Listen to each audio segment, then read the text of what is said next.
تحسر کا اور حسرت کا میرے دوستو اظہار کرتا ہوا نظر آئے، اپنے آپ کو ایسا بنانے کی کوشش کرو یہ جناب محمد الرسول اللہ صلی اللہ علیہ وسلم کی سیرت میں پوری زندگی تسلسل کے ساتھ آپ کو ملے گا۔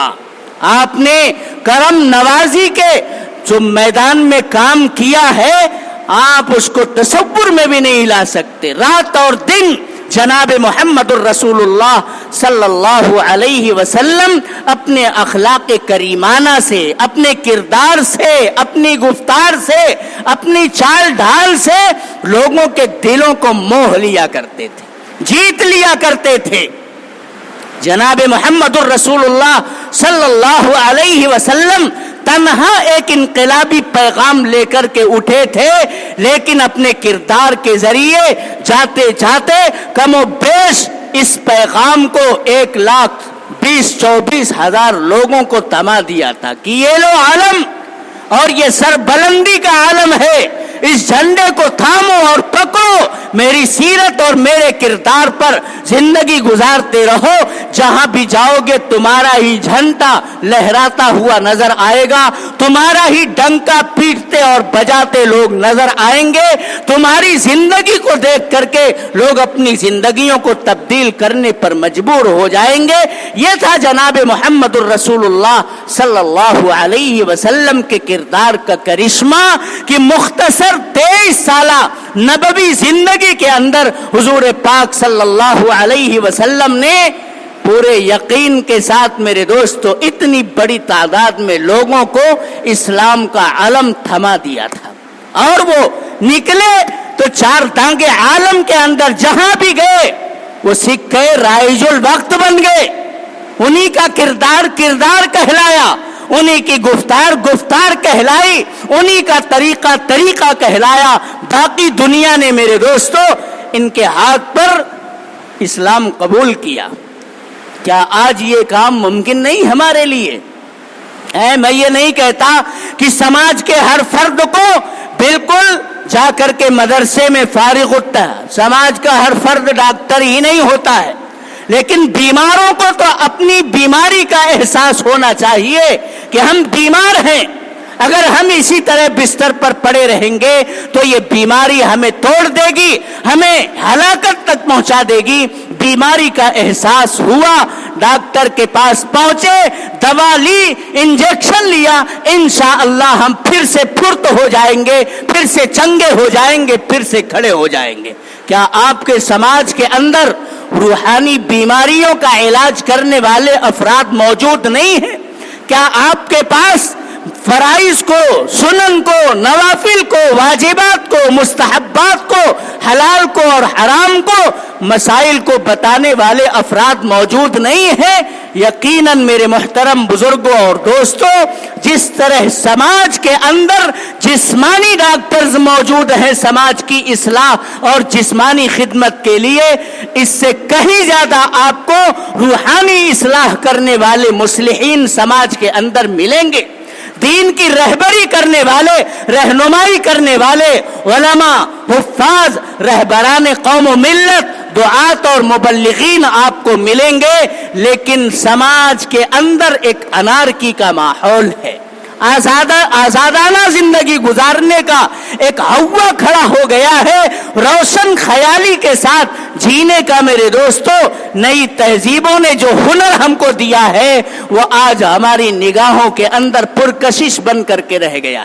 ہم جناب محمد الرسول اللہ صلی اللہ علیہ وسلم کی تعلیمات کی طرف پلٹنا نہیں چاہتے، ہم نے رحم دلی کا وہ مظاہرہ کرنا نہیں سیکھا جو ہمارے پیغمبر نے ہم کو سکھایا تھا۔ قرآن کہتا ہے، پیغمبر کو مخاطب کر کے کہتا ہے، فَبِمَا رَحْمَةٍ مِّنَ اللَّهِ لِنْتَ لَهُمْ، اللہ کی طرف سے جو رحمت، جو نرمی، جو عفو درگزر، جو رحم دلی، جو مہربانی اور شفقت کی خوبیاں آپ کو عطا کی گئی ہیں، ان خوبیوں کی وجہ سے اللہ تبارک و تعالی دشمن عناصر کے دل میں بھی آپ کے تئیں محبت پیدا کر دیتے ہیں، اور ہم نے وہ دیکھا ہے۔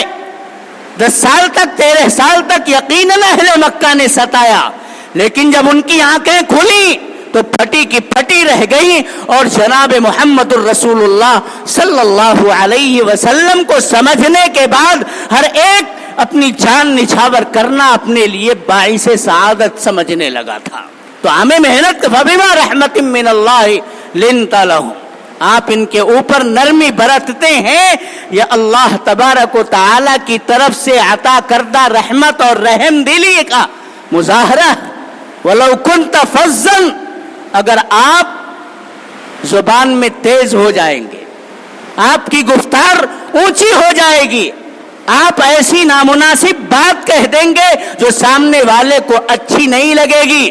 وَلَوْ كُنْتَ فَظًّا غَلِيظَ الْقَلْبِ، اور آپ کے دل میں سختی پیدا ہو جائے گی، انسانیت کے تئیں ہمدردی رحم دلی کا آپ مظاہرہ نہیں کریں گے. لَنْفَضُّوا مِنْ حَوْلِكَ، تو پھر انسانیت جو آپ کے گرد حالہ کی طرح سے، جیسے چاند کے گرد چاند کا حلقہ بدلی کے موسم میں جس طرح لوگ گھرا ہوا رہتا ہے، اسی طرح لوگ آپ صلی اللہ علیہ وسلم کو ہر طرف سے گھیر کر کے پورے احترام کے ساتھ آ کر کے بیٹھتے تھے، آپ سے سیکھتے تھے، آپ سے پڑھتے تھے، آپ سے نصیحتیں حاصل کرتے تھے اور اپنی دل کی دنیا کو تبدیل کیا کرتے تھے.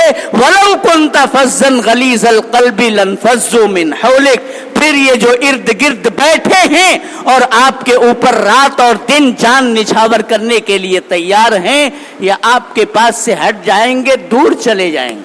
فَاعْفُ عَنْهُمْ، اگر ان سے کوئی لغزش ہو جائے تو معاف کر دیا کرو. حضرت انس جنہوں نے 9 سال سے زائد عرصے تک بچپنے ہی میں آئے تھے، ان کی والدہ نے حضور کی خدمت کے لیے حضرت انس کو وقف کر رکھا تھا. 10 سال تک 9 سال تک انہوں نے محنت کے ساتھ خدمت کی حضور پاک صلی اللہ علیہ وسلم کی. اور آپ جان سکتے ہیں اتنی لمبی خدمت میں کتنی مرتبہ انہوں نے لغزش کی ہوگی، انہیں خود اس کا احساس ہے. وہ کہتے ہیں کہ میں نے اتنی مدت تک آپ کی خدمت کی، لیکن آپ صلی اللہ علیہ وسلم نے کبھی بھی مجھے اف تک نہیں کیا. ایک مرتبہ کسی کام کے لیے آپ نے مجھ کو بھیجا اور میں نے بچوں کو دیکھا کھیل رہے ہیں، میں نے ان کے ساتھ کھیلنا شروع کیا. آپ خود ہی اس کام کو کرنے کے لیے آگے بڑھے، راستے میں مجھ کو پایا، بلا کر کے کہا ارے انیس، انس کو پیار سے انیس کہہ رہے ہیں، میں نے جس کام کے لیے بھیجا تھا وہ کام آپ نے نہیں کیا. بس اتنا کہ کوئی سرگرمی نہیں کی کہ تم نے بچوں کے ساتھ کھیلنا شروع کر دیا. میں نے تم کو مامور کیا تھا فلاں کام کر کے لاؤ، تم نے گھنٹہ بھر یہاں لگا دیا اور ابھی تک میرا کام کر کے نہیں لائے. میرے دوستو، ہمارا مزاج تو یہ ہے کہ مزاج کے خلاف ذرا سی بات ہوتی ہے ہم آسمان کو اپنے سر پر اٹھا لیتے ہیں. حضور پاک صلی اللہ علیہ وسلم نے اپنے خدام کے ساتھ جو برسہ برس رہے کبھی اف تک نہیں کیا. حضرت زید ابن حارثہ ان کی والدہ لے کر کے جا رہی ہیں، لٹیروں نے انہیں پکڑ لیا، بچے تھے. حضرت خدیجۃ الکبریٰ رضی اللہ تعالی عنہ کے پھوپھے یہ بھتیجے نے ان کو خرید کر کے اپنی پھوپھی کی خدمت میں لگا دیا. اور جب حضرت خدیجہ کا نکاح جناب محمد الرسول اللہ صلی اللہ علیہ وسلم سے ہوا تو حضرت خدیجہ نے زید ابن حارثہ کو حضور کے حوالے کر دیا کہ آپ ان سے اپنی خدمت لے لیا کریں. برسہ برس تک وہ خدمت کرتے رہے. ان کے والد ڈھونڈتے ڈھونڈتے آخر آ گئے، پا لیا اور آپ صلی اللہ علیہ وسلم کو بتایا کہ یہ ہمارے صاحبزادے ہیں. آپ نے کہا آپ کے صاحبزادے ہیں تو جائیے، اگر وہ آپ کے ساتھ جانا پسند کرتے ہیں آپ لے جائیے، مجھے کوئی اعتراض نہیں ہے. گئے بچے کے پاس، زید ابن حارثہ کے پاس، اور کہا کہ چلیے آپ ہمارے بیٹے ہیں، میں آپ کا باپ ہوں، اپنے خاندان اور کنبے میں واپس چلیے۔ زید ابن حارثہ نے حضور کو چھوڑ کر کے اپنے کنبے میں جانے سے انکار کر دیا۔ کیسی محبت دی ہوگی، کیسا پیار دیا ہوگا جناب محمد الرسول اللہ صلی اللہ علیہ وسلم نے کہ حضرت زید ابن حارثہ آپ کا دامن چھوڑ کر کے اپنے کنبہ اور خاندان میں واپس جانے کے لیے تیار نہیں ہیں۔ تو آپ صلی اللہ علیہ وسلم کی رحم دلی، آپ کی مہربانی، آپ کی شفقت، آپ کا عفو و درگزر میرے محترم بزرگوں اور دوستوں سماج کو بدل سکتا ہے۔ آپ اس سماج کے اندر اپنوں میں بھی اور برادران وطن کے ساتھ بھی اسی صفت کا مظاہرہ اگر کرنے پر کھڑے ہو جائیں، تیار ہو جائیں، انشاءاللہ ملک کے اندر امن و امان قائم ہو کر کے رہے گا، اور دعوت کے فریضے کو انجام دینے کے لیے یہ زمین یقیناً پہلے بھی ہموار تھی، آج بھی ہموار ہے اور ہمیشہ کے لیے ہموار بنی رہے گی۔ اللہ تبارک و تعالی ہم سب کو پیغمبرانہ اصول پر چلنے کی توفیق عطا فرمائے اور عفو درگزر کا معاملہ کرنے کی توفیق عطا فرمائے۔ صفت رحم، صفت مہربانی اپنے اندر پیدا کر کے دعوت دین کی، تبلیغ دین کی توفیق عطا فرمائے۔ وآخر دعوانا ان الحمدللہ۔